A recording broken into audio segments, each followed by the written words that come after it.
Dr. B.F. Skinner, professor of psychology at Harvard University, has authored such important scientific books as The Behavior of Organisms, Verbal Behavior, The Technology of Teaching, and Contingencies of Reinforcement. In addition, he has written 2 books of general interest, which have been both widely received and highly controversial: the novel Walden 2 and Beyond Freedom and Dignity. Included in the many scientific awards bestowed upon him are the Distinguished Scientific Award of the American Psychological Association, membership in the National Academy of Sciences, and the President's Medal of Science. In this film, Dr. Skinner addresses himself to some of the most important issues facing education today. With Dr. Skinner is Dr. John M. Whiteley of Washington University, St. Louis. The issues of freedom and control are among the most misunderstood of your work. I would like to provide the learning behaviors of 2 children by way of example. One child's learning behavior is characterized by excessive dependence on the teacher at every stage of doing an assignment. The other child's learning behavior is characterized by an independence, an apparent love of learning on its own, a self-starting. Which child is the more free and which child is the more controlled? You see, you phrased the question by referring to one child as dependent on the teacher and the other child is independent. He is independent of the teacher, but he's not independent of the natural world. He has already come under the control of the physical environment, which interests him. Rousseau raised this question 200 years ago. Rousseau didn't like personal dependence. He thought people harmed natural goodness. So he wanted everyone to be dependent on things. But that's the point. You are dependent on the physical environment just as much as you are dependent on people. I think we would agree, I believe, that the child who is exploring the real world around him is farther advanced than the child who has to run to the teacher for approval. And the teacher, if he's any good, will make sure that child shifts his dependency to the world of things. Otherwise, the teacher would remain essential, and that we don't want. Every teacher has to wean the student, just as every therapist has to wean his client. You have to break up these dependencies. However, if a child is really not getting much reinforcement out of life, then a little parental or instructional approval will be enough to get the child going. But that should be withdrawn. You should break down the control exercised by another person and play up the control exercised by the environment. But there's no freedom involved in either case. The child will feel free in both cases. In one case, he's free to go and ask the teacher if this is good, and the teacher says yes. In another case, he's free to try something new, and something interesting happens. But and he feels free. But actually, in one case, he is still under the control of personal approval. In the other case, he has come under the control of all of the interesting things that happen in the world at large when you begin to explore it. You've written that our educational environments are defective. How would teachers within this environment go about helping the child modify his learning behavior? Well, you have to do it, first of all, by constructing the kind of environment that will bring the child under some kind of control. If you go into a disrupted classroom where the kids are late in arriving and they run around the room and so on, the teacher may be completely out of control there. What you have to do is to set up some very conspicuous rewarding or reinforcing contingencies, and you can do it by tokens or with credit points or with personal approval or something of that kind. Make sure that the child is reinforced for coming to school, for sitting down, getting to work, and learning something. Now, you may have to make it very explicit to begin with, something as conspicuous as a token that he can pocket in exchange for something at lunch or something like that. But you don't want that to go on forever. You don't want kids to live their lives just to collect tokens any more than we want people to live their lives just collecting money. It's something else again. But you can then change from a token system to a credit system, from a credit system just to a bit of approval, a pat on the back, but then you want to get rid of that also and have the child come under the control of the instructional materials he's working with. Now, I don't think you're going to do that by finding things that are naturally interesting to the child. There are naturally interesting things, but the child is there to learn behaviors which will pay off naturally only much later in his life. For example, beginning reading is not very rewarding. You can put 4-color pictures on every page of your reader and that kind of thing, but there are ways in which you can work out contingencies so the child is successful very quickly. It may be quite arbitrary. You may get some feedback that this is the correct name for that object and so on. But with these spurious contingencies, call them anything you like, you can begin to build up fluent reading behavior, and then the child will begin to get reinforced, as we all are, from reading enjoyable things. But you can't move to the enjoyable things immediately because they aren't enjoyable. He hasn't acquired enough behavior to read enjoyably. So you set up artificial contingencies, which might be just approval, but could be much better than that, to build the behaviors which then come under the control of the natural contingencies built into books. We read books for the rewarding things that happen when we read. And you can't start there, but that's where you want the child to move as fast as possible. What are the range of positive reinforcers open to a school? Seems to me schools are operating in a very different way than the one you just described. Yes, when you ask yourself as a teacher, as I have at the college level, what have I got that my students want? It's sometimes a pretty discouraging question. But you can discover things which will be reinforcing to students at any level. And that has been done. A great deal of progress has been made.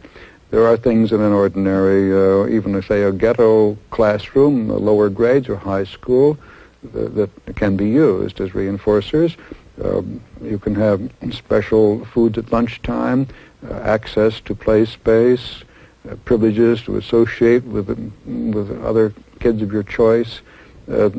More and more of these things have been brought into play as the kinds of contrived reinforcers that can be used temporarily to get the kinds of behavior which will then eventually have their own natural consequences which will be reinforcing. That can be done. Fortunately for us all, the human organism is reinforced just for being successful with something. And that has had survival value, and it can be used. If you design instructional materials properly, and I would say that programmed instruction is an example, then mere progress is reinforcing. What do you mean that programmed instruction is designed properly? Well, I mean good programs in which the response you make demands something from you. It's not too easy, but it's still almost always right. And as a result of having made that, you were then able to go on and do something else that you couldn't do before.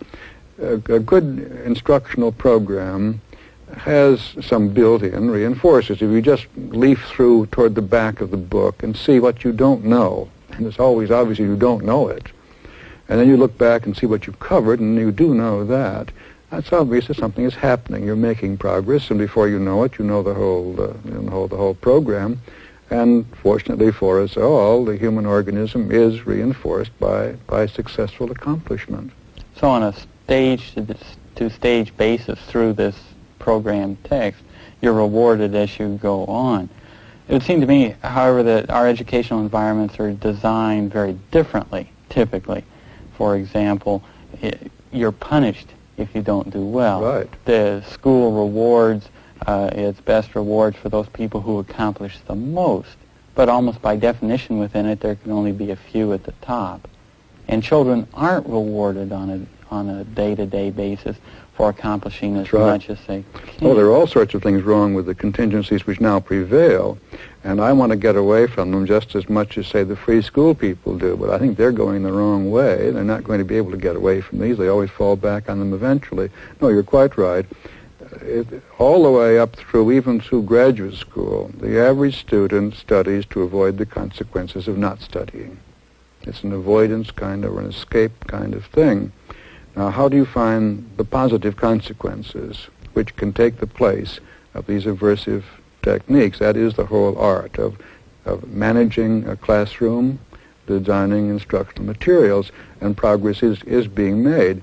The ordinary positive reinforcers of marks, grades, graduation, and so on, prizes, honors, medals, and all of that, the contingencies are terrible. Those things are not contingent on the behavior that you really want to set up.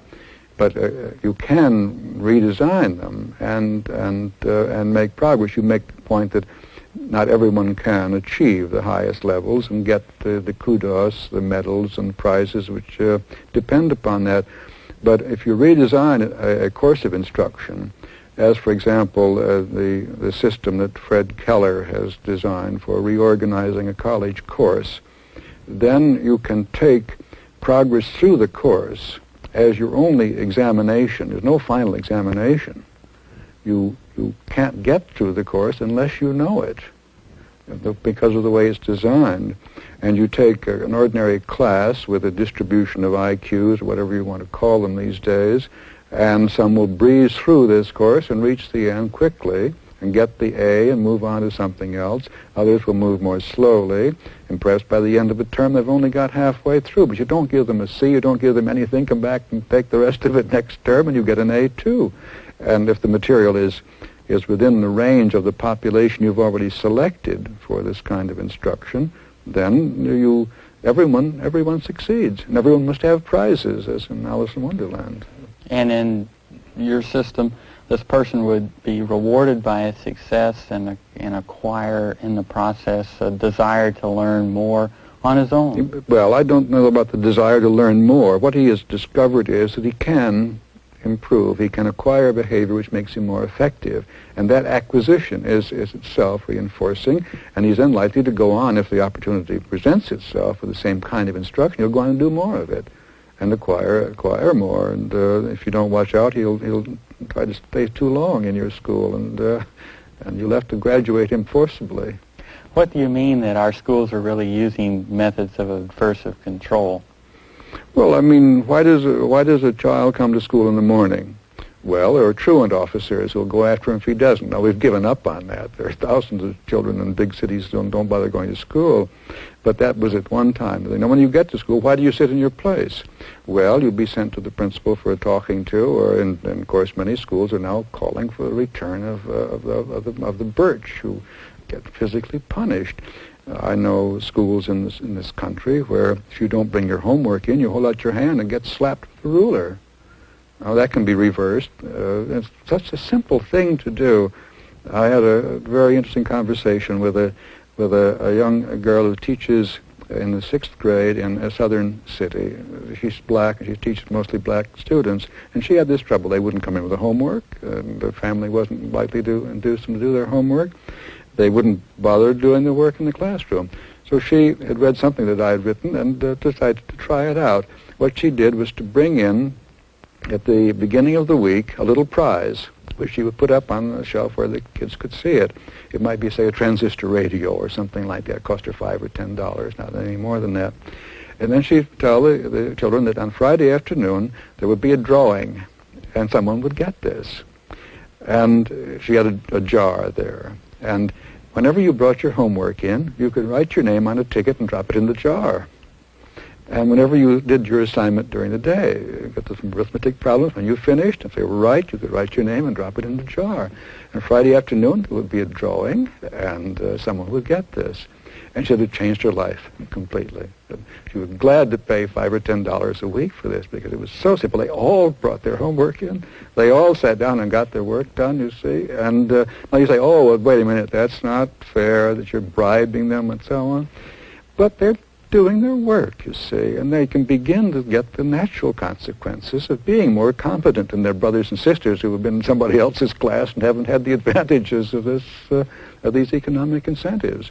I would justify that. You say, well, that's not the natural reason for doing arithmetic, but neither is it natural to avoid punishment to do arithmetic, you see. And then, as a matter of fact, there is no natural reward in learning the multiplication table. But if you program it the right way so you can learn it easily, you get some satisfaction out of that, and eventually you get a job where you have to multiply and divide, and then is when you begin to get the natural reinforcers. But the school must set up arbitrary, spurious reinforcers to get the behavior there so that it can begin to reach natural reinforcers. What are the consequences of using the kinds of adversive reinforcers that schools currently do? What are the byproducts of this? Well, kind of that's the trouble. You can, of course, fortunately for us all, I suppose, because the human race would hardly be where it is now if schools hadn't been severely punitive in the past. The bird shot up on the wall up there, and you do this or else. And, of course, people do learn under those contingencies, but they also tend to play truant, to escape from this when they can, or to drop out as soon as they're able to legally, or to forget it all as fast as they possibly can, or to vandalize, to attack teachers, to break windows in schools, or just to fall into a state of apathy and do nothing. These are all byproducts of aversive control. And although they may have learned something, they're not going to have very much interest in supporting education in the future. What are the problems of the transition between, for a teacher, being really a negative reinforcer, a part of a punitive system? What are the transition problems in becoming part of a positive reinforcing system?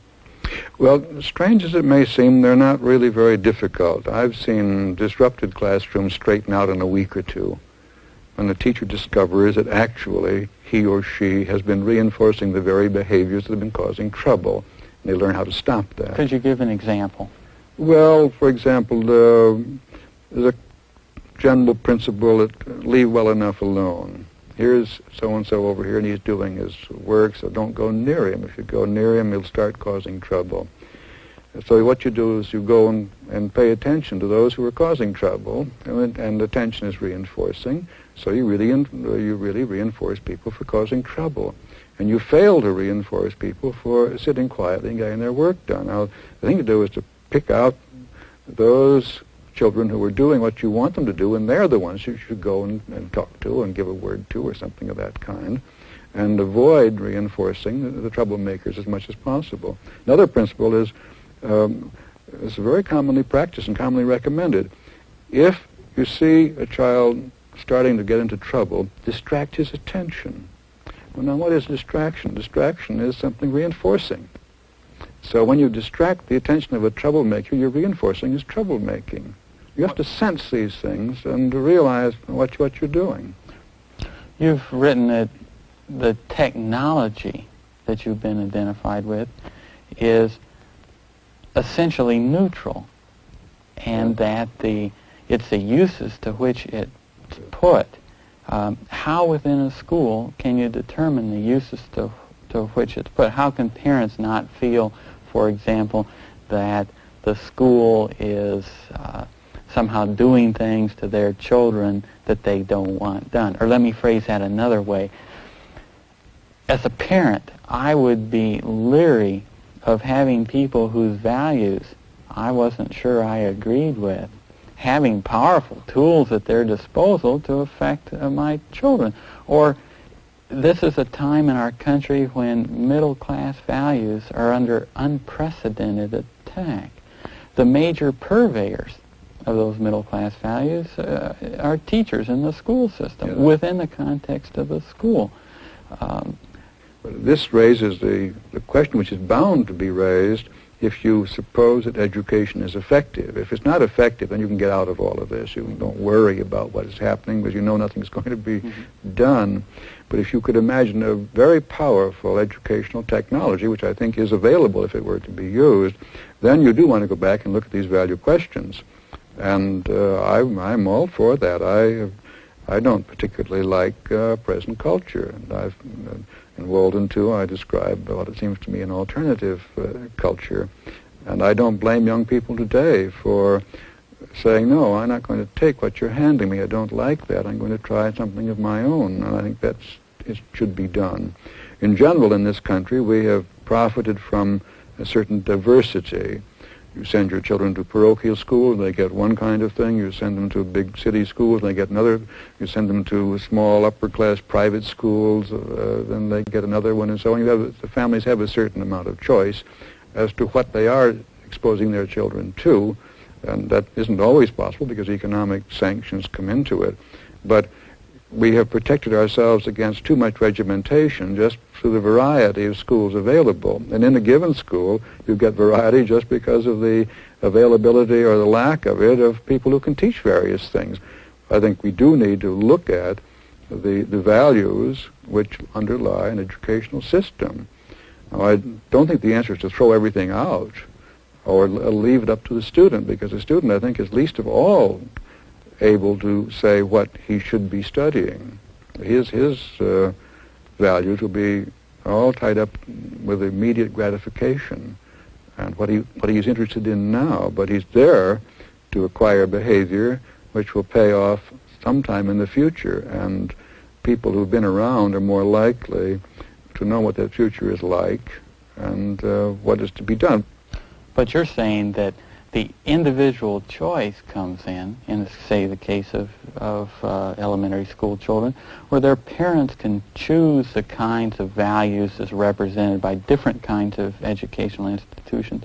What the technology does is provide a systematic way to help them accomplish their educational goals. They're not values per se smuggled in the under the guise of the technology.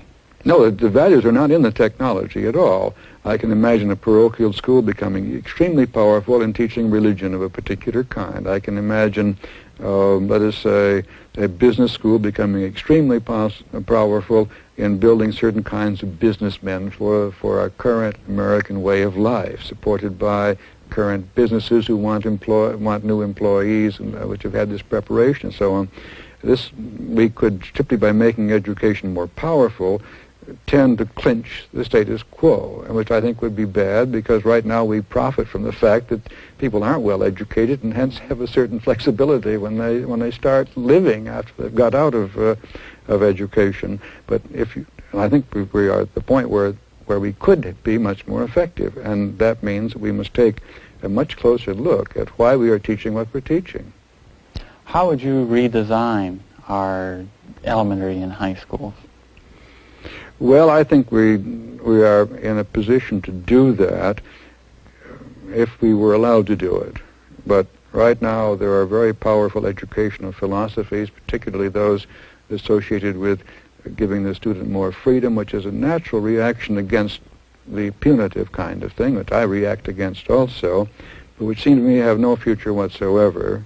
Why is that? Well, because they are mistaking the apparent pleasure and joy of the child doing his thing for progress. Now, it's progress in the sense that it's away from sitting with your hands folded, as I did when I was in first grade. When I wasn't working, I sat with my hands folded on the desk. I want to get away from that too, but I want to give students additional reasons for doing the kinds of things which will develop them and allow them to do the things of which they're capable. So that's one reason why we're not doing what we're doing now, and I would want to see a clearer understanding of why students come to school, learn something, remember it, and that kind of thing, and that could be done. Better instructional materials can certainly be prepared, and I think right now a very promising thing is the application of this to college and the university. The Keller system of redesigning a course of instruction is spreading very rapidly, and I've seen it at work and in actual institutions, and there's no question that students become involved in the subject matter and get a great deal more in return for the time and energy they spend. We can do that. We could redesign the whole thing, but all sorts of problems arise. The very structure of the educational establishment is opposed to improvement. How does that operate? Well, supposing you could teach twice as much with the same time and energy. In other words, in the first grade, the child would learn what is now taught in the first and second grades. So what does he get in the second grade? Well, he gets the third and fourth. And this means, of course, your teachers are going to have to be changed around. You've got to redesign your schools because some children will do that and some won't. You've got to allow for individual progress. You can no longer have a bunch of students moving along at the same pace. The moreover, you dump them on the job market too early because they've finished high school at a much earlier age, and then they can't get jobs, and then they get into the streets and become delinquents and all that kind of thing. In England, they have put up the terminal age 1 year just to protect the job market. They won't admit that, but I think that's what is done. And you don't want to finish an education any sooner. Our present culture can't take that. Well, that means that you're not to be allowed to improve teaching, because improving teaching means you're going to teach it a lot faster. Now, the answer to that, of course, is you teach them a lot more while you're at it. And that I would say is the thing to do. Where would you begin? Well, I think the only real way to bring about a change is to show what can be done. There are all sorts of reasons why people aren't improving education. It causes trouble. There's no particular reason to. A teacher or an administrator isn't going to suffer very much for missing a chance to improve teaching. But mainly, I think it is they don't know what to do, and those who have some suggestions to make simply have to demonstrate that they work. I think I had hoped that the performance contract thing might have done this by bringing into schools specific programs, and to some extent, I think it did. But it also brought in a lot of very inadequate proposals and techniques. And some kind of an entering wedge is needed. I think when teachers see what can be done, they will do it, because teachers are humane people. They want students to learn. I would suggest some kind of basic research and then some projects to demonstrate what can be done. In the medical profession, we now recognize that better practices will not come from practicing physicians. They will come from basic science. In teaching, it is still believed that classroom experience is the source of all wisdom, and that if there's going to be any improvement, it's going to be done by teachers. That isn't true either. We have, I think, to persuade teachers that they should look for and use new practices coming from outside, and the outside, in that case, means, I think, the psychological laboratory. And what from the psychological laboratory would you single out? Well, I think contingency management, the development of better reinforcing contingencies in the classroom was the first step, and the preparation of better instructional materials, largely programmed. I think we have to realize that we are preparing people to be effective outside educational institutions, not in educational institutions. This means getting along effectively in the natural environment and in the natural social environment. That is to say, a social environment hasn't been constructed for instructional purposes, and the teacher must turn the child over to the real world just as soon as possible. And it's often tempting to do the wrong thing. I've often used the example of the parent who is so anxious to arouse the child's interest that he does things that the child should have the privilege of doing himself. For example, you buy a gadget that makes an interesting noise, for example, and you bring it home to your small child, and you say, oh, look, and then you make the noise, and you put it down, and then the child imitates you and makes the noise, and that's fine. But you have missed a terrific opportunity. If you put this quietly down and allow the child to explore it a bit, and suddenly it makes a noise for the first time when the child is operating it, then the child will be reinforced for his exploratory behavior, and he will go out and explore the rest of nature. But you've you've destroyed the contingencies which would reinforce exploration by demonstrating this. And yet it's so tempting. You've brought home something that's a lot of fun, making this noise, and so you immediately get the child to make this noise, but you've lost a marvelous chance.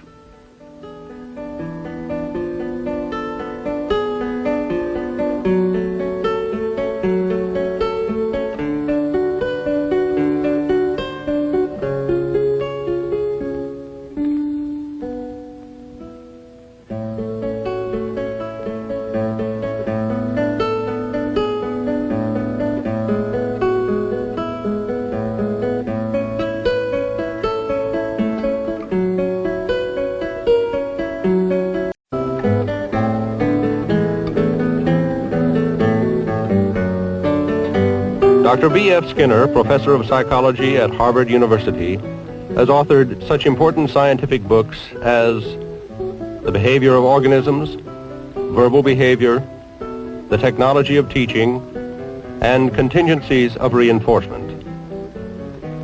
In addition, he has written 2 books of general interest which have been both widely received and highly controversial: the novel Walden II and Beyond Freedom and Dignity. Included in the many scientific awards bestowed upon him are the Distinguished Scientific Award of the American Psychological Association, membership in the National Academy of Sciences, and the President's Medal of Science.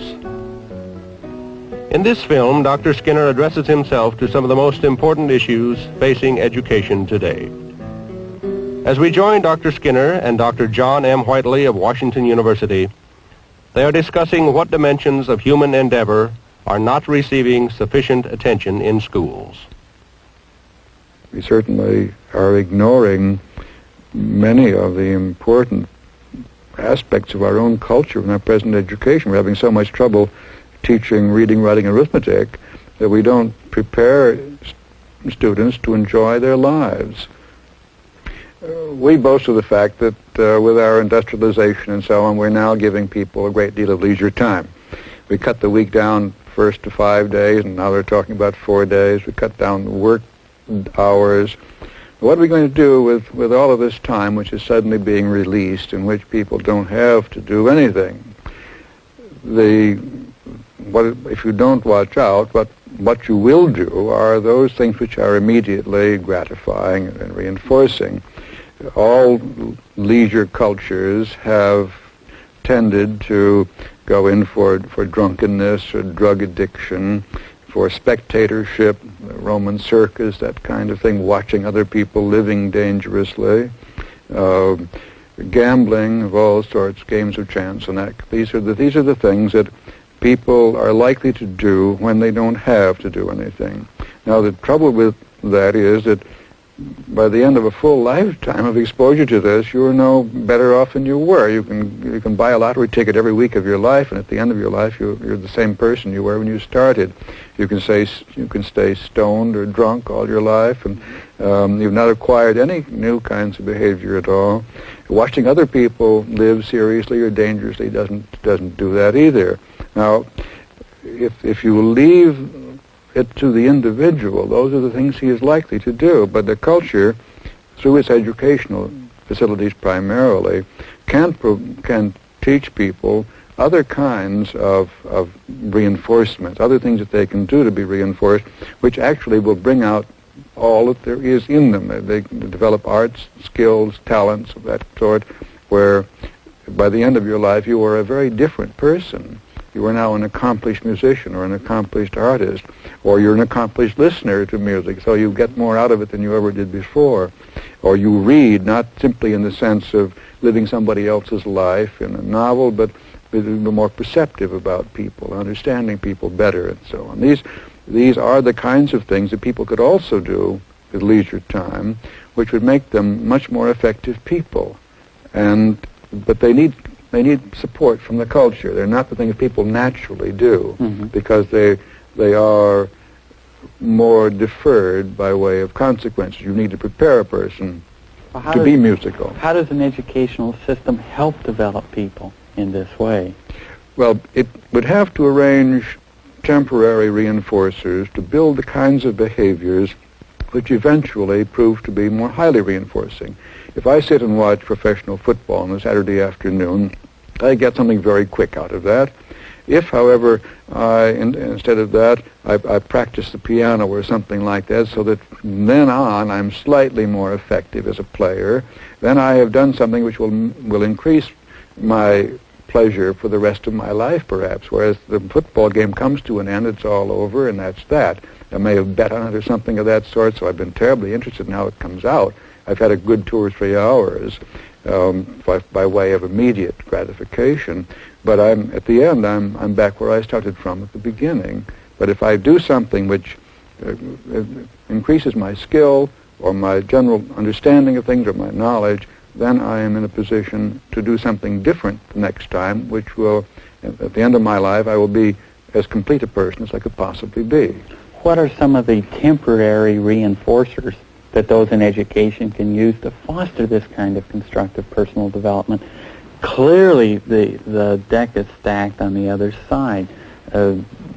Long-range behavior is much more difficult to develop than short-range behavior. It's also not seemingly as amenable to short-term aversive control that educational systems use so much. What can they substitute, and how can they begin? Yes. Well, this is, again, one of those practical problems of finding out what a particular person finds reinforcing. But if you take the old pattern of learning to play the piano, in every neighborhood in my day there was a teacher of the piano, and she had pupils, and she, or he, in my case, I was a man who taught me the piano very briefly.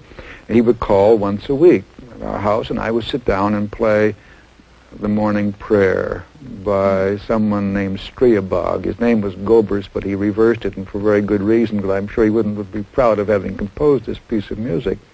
And I would be jabbed in the ribs if I made a mistake, and so on. And I practiced this. I hated it, and gave it up as quickly as my parents would allow me to. And this is a fairly common pattern. One thing, you've got to play perfectly, because there's going to be a spring recital and all the students get together and play this kind of thing. Nothing could be done to make people less interested in making music. Now, there are natural reinforcers in the field of music, and all sorts of noisy things that kids love to bang on and so on. And I'm sure that you could build a kind of kindergarten of music in which kids would have a lot of fun making noises, and you could program it in such a way that they have to make more and more complicated noises. You see this with kids getting rhythms and so on. They are reinforcing themselves. The rhythms are reinforcing. And these things grow. You become better and better at this. But I would think also you might want to have, for one thing, you'd want to program the material in such a way that progress is pretty conspicuous. Not just finishing one piece every year for a spring recital, but actually quite clearly doing much more with your music than you had ever done before. Let's take another example, reading, which is both a basic goal of schools and something that, in terms of the increased leisure life that people may have, a great deal of satisfaction is to be had from reading. Yet our statistics show that the average American reads no books a year. The consequence of 12 or 13 years of education has been no interest in reading books. Or the average college graduate reads something like 0.7 books a year. And there's no indication of what kind of books those are anyway. Given these kinds of figures, it doesn't appear, with a massive effort being made in our educational system to teach reading, that people are reading very much at all. How might you begin to do this? This is a goal that almost everybody in our society would value. How well have they learned to read, you see? If you don't read very well, if you've got to figure out words and whatnot, then it's not pleasurable to read a book, and you stay away from it. You ought to learn at a very early age, I think, to read fluently and in ways which don't wear out your larynx when you're reading silently to yourself, and permit you then to get the pleasurable side of books. We have tended to get away from an emphasis on verbal behavior as such. People do read the comics, they read what is in the balloons, and that's enough because the picture tells them the rest. Or they subscribe to magazines which have pictures and very little text, and the pictures are doing most of the work. Or they watch TV with no printed material to read. So you can say, well, we're getting away from reading, but I don't think that's true either. I think that actually a great deal of our thinking is verbal, and if we fall back entirely on visual and other presentations, we'll be doing less and less thinking all the time and solving problems and that sort of thing. I think the trouble is, not that we haven't spent a lot of effort in teaching reading, but we've done so very badly. In the old days, when the punitive systems were feasible, you learned to read or else, that kind of thing, and people did learn to read, and many of them read a great deal and enjoyably. But by relaxing the punitive contingencies and not bringing in anything else, we're failing to teach quick, easy reading, the kind that would make it reinforcing to read something. And we are not also making subject matters important enough to people that care about learning something new about things. I think this can be done. I've had a hand in developing a reading series where you use immediate contrived reinforcers for evaluation of sentences or just words and so on, so that there is a fascination. The kids like this. They work with it. They're always discovering that they have read something correctly, and in doing so, they do learn to read, and fluently enough, I believe, so that eventually they can begin to read for pleasure. But to begin with, you can't read for pleasure. Run, spot, run. That's not pleasurable, and it's absurd to expect that you can design primers in reading which are going to be naturally interesting to a child compared with television or something of that kind. But you can build in contrived contingencies that will get the child through the early stages of reading to the point of the kind of fluency which makes reading a pleasure. Is the fact that so many people learn to read under an adversive system it all related to the fact that people don't seem to read when the adversive system is no longer there? When it comes to an end, you just stop. This is something you've had to do. Now you don't have to do it, so you don't do it. I think that's very largely what is involved. Moreover, in these aversive contingencies, you don't learn to read very fluently, and that's a terribly important thing. It's like playing the piano. If you never play well, you don't play. You don't get any fun out of it. But if you learn to play well, then the natural reinforcers of the music you're producing begin to come through. If you read hesitantly, sounding things out and so on, you're not going to get any fun out of that, and you'll stop as soon as you have to, as soon as you're permitted to. Let's take another issue. What about developing people to be deeply concerned about their fellow man? Concern for his physical welfare, yes. Concern for the style of life he has, the quality of life he has. How might the school work on that? Well, that is actually very close. I thought you probably were going to ask me, why is it better for a culture to develop the individual rather than allow him to sit stoned all his life, though happy? And I think the answer to that is that the culture is stronger if each member develops himself as fully as possible. Then he would be most able to meet emergencies. He would make progressive changes and improvements in the culture. He would develop better art forms, better science, and so on. But I think you have to take the future of the culture into account. And a culture which allows everyone just to sit and watch professional football and with a few lottery tickets and waiting for the next number to be reported and drunk half the time, that's a bad culture because it would not be able to tackle any problem and solve the problem well, as people are not developing their natural interests. And I think this is the criterion, that you want to build the individual so that he is most effective, most capable of doing what may need to be done to survive, and for the culture to survive. And I think it's up to education to build into the individual those behaviors which will most likely work for the survival of the culture. I think that's the only ultimate value that we face. Happiness is not the ultimate value. In general, it's better than unhappiness, because people who are happy are likely to be likely to be developing as much as possible towards something better. But there are instant happinesses of one kind or another, but that is not true.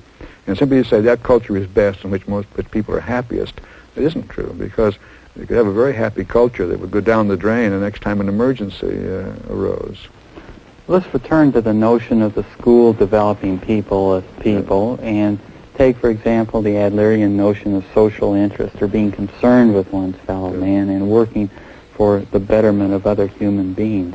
What can the school do to develop this kind of humanistic value? Well, what does society do in the first place? The school is doing it for society. How do you move from a culture in which each man is out entirely for himself to a culture in which the individual takes another person into account, and then perhaps eventually reaches that stage expressed by John Donne in a very famous passage, "No man is an island. We are all part of the main. Never send to know for whom the bell tolls. When someone dies, a part of you dies. The welfare of everyone is your good." You see. If you can put that across, then that culture is going to be strong because it will disseminate its goods. Everybody will have the support of everybody else. I think there's no question that a culture which manages to make its members help each other and take the good of each other into account is a strong culture. But it's not the best culture.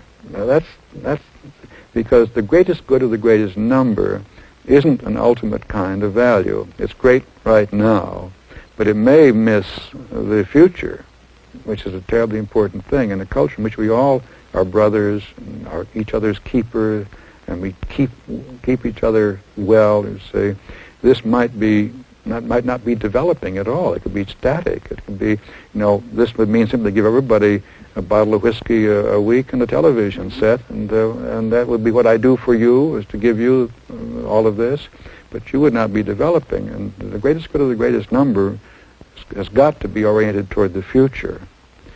And if we simply settle for thoughtfulness about our fellow man, we may be missing the boat.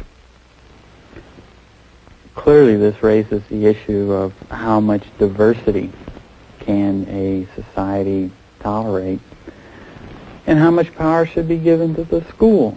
For example, the rebel today, the young person who's dropping out, as opposed to engaging themselves in a culture where the school is a purveyor of middle-class values.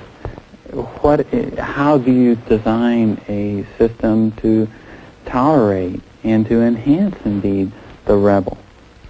Well, the rebel is a figure which has a place only in an imperfect system.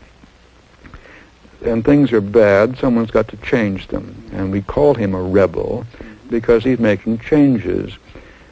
If you simply go into a school system and say, look, here's a better way of teaching, why don't you use it? Nobody calls you a rebel.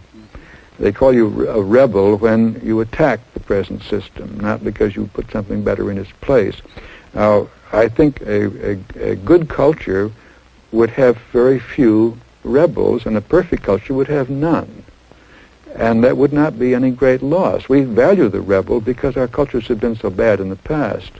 But to say, what would you do in a perfect culture about the rebel is about like saying to Isaac Newton, what would you do about a body that goes the wrong way in a gravitational field? There wouldn't be rebels in a perfect culture. Well, that's something to dream about and not to talk about, really, because we're not going to have that kind of culture. But the rebel has been someone who has done something in the past, and he's had to do it by breaking into the present system, so we call him a rebel. I think in the future we won't have rebels, we'll have improvers, but they won't have to rebel, they won't have to attack, they will simply change and move things into the future. If you don't like the way of life someone is handling you now, there are three things you can do. You can destroy it and try to build something else in the ashes. You can walk away from it and set up another culture of your own somewhere else. That's the utopian escape pattern. Or you can take the present culture and improve it bit by bit. And that, I think, is what a technology of behavior is most likely to do at the present time. I think we can now improve teaching practices, we can improve incentive conditions, we can improve the ways in which people are induced to behave well with respect to each other and so on. What do you mean by behaving well with respect to each other? Well, not robbing each other or stealing from each other and so on, the kinds of things that allow you to spend the day without watching over your shoulder to see who's going to knife you and so on. What about in the positive sense, in the non-destructive sense? Well, enhancing the individual. Yes, well, this is a kind of thing which has made culture strong. When you get people who teach so that other people are more effective, you have an example of that. When you get someone who designs an incentive system, not just for the profits he's going to make out of it, but to produce the goods the culture needs, and you have that, because after all, if people need food, then an agricultural system is a way of helping others, because they consume the food you produce. You may do it for selfish reasons, or you may do it for philanthropic reasons. You are helping others when you raise food. You are helping others when you teach. You're helping others when you counsel in therapy and so on. How might the school system enhance the development of philanthropic behavior? Well, this is, again, a practical problem that needs to be tackled as such. I would simply suggest relevant principles, find out under what conditions people do indeed take the goods of others into account, and how do they reinforce them. Now, we've had historical examples of that, of course. A strong state can induce its members to be patriotic and to fight for the state, which is a way of working for the good of others. A religion can suggest martyrdom, the sacrifice of the individual for the good of the religion, or the good of the people who practice that religion. These are techniques. You may criticize some of them. You may say it's pretty rough on the person who got controlled that way. He died for others, but what did he get out of it? That's a question very often. But I think that you could, without too much difficulty in a given culture, arrange contingencies under which the culture makes sure that those who do things for the good of others are themselves reinforced. Don't appeal to their compassion or their generosity or anything of that kind. Those are feelings and they're not going to help you. Appeal instead to the contingencies under which behavior of helping others is actually reinforced. Let's take the practical issue again of developing philanthropic behavior. You mentioned earlier that some of the other philosophies of education are really preventing, in their technology, the development of desired kinds of behavior. The humanistic system clearly values philanthropic behavior. You value philanthropic behavior, but you're saying something else. The technology you're describing is far more powerful in developing philanthropic behavior than is the humanistic educational system. Why is that? Why is that? What should they be doing differently? Well, I think they're doing what I suggested. They are looking for help to the inner man, his feelings, his compassion, and so on. I've pointed out elsewhere that there are some great classical examples of mistreatment. The care of children in orphanages, the care of old people in homes for old people, prisons, the care of psychotics, and the care of retardates. These are systems which from the beginning of time have always deteriorated, so that conditions are perfectly awful. And then some kind of reform sweeps in, but before you know it, it's back again.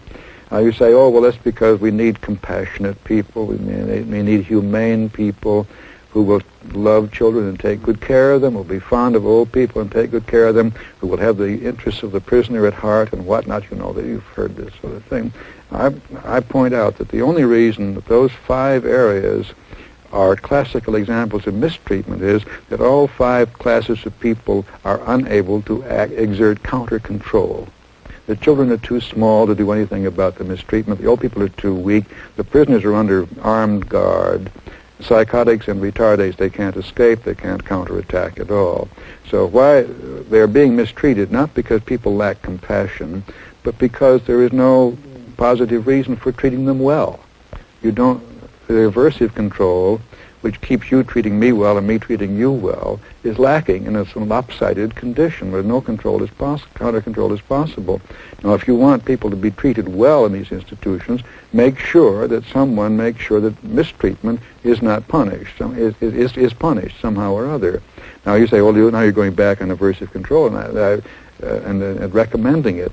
Well, I would recommend it as a first step, but counter-control isn't again the ultimate. If someone steps in and says, look, you're going to keep these kids well or you're going to be fired from this your job in the orphanage, then they may get more humane or compassionate treatment. But in the long run, what you want is not somebody who is afraid to mistreat, but someone who treats well because he understands what he's doing and knows how to treat well, and further knowledge of of human behavior is the answer to this, I think. Not more compassion, but some contingencies which induce people to treat people well, and then some knowledge that enables them to do it effectively.